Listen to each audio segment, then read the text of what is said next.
ACORN was a community organizing group, and as they said, when their offices were raided in Nevada, we're just community organizers, like the president.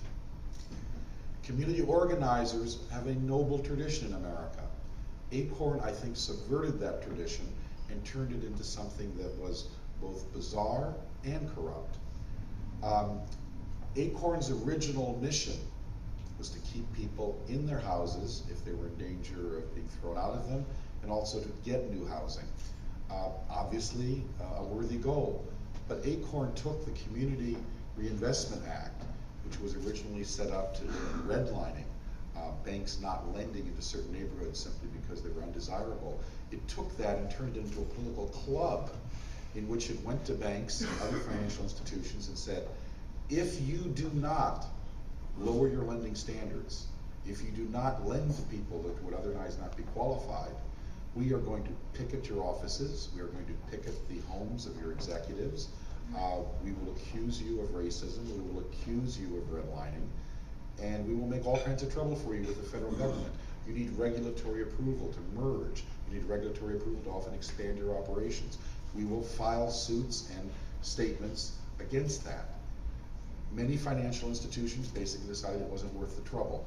They knuckled under to ACORN, and they often gave grants to ACORN. Bank of America recently withdrew its grant program to ACORN.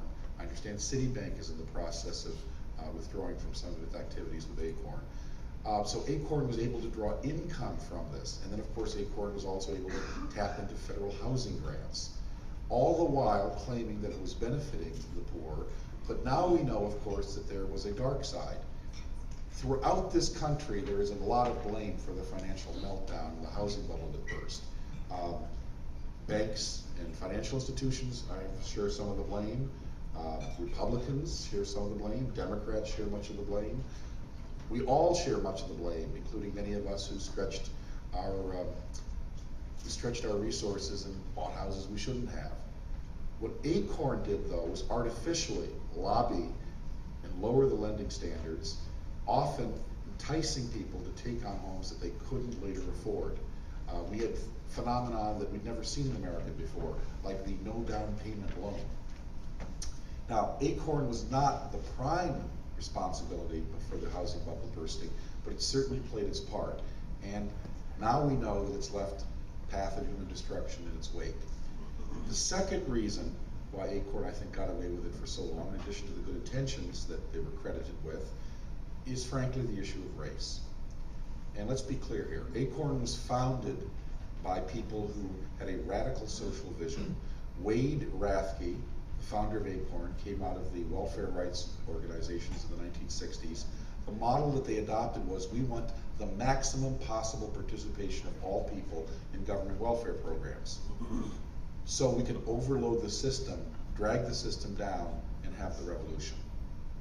And he still, to this day, in his new book, expresses precisely that philosophy.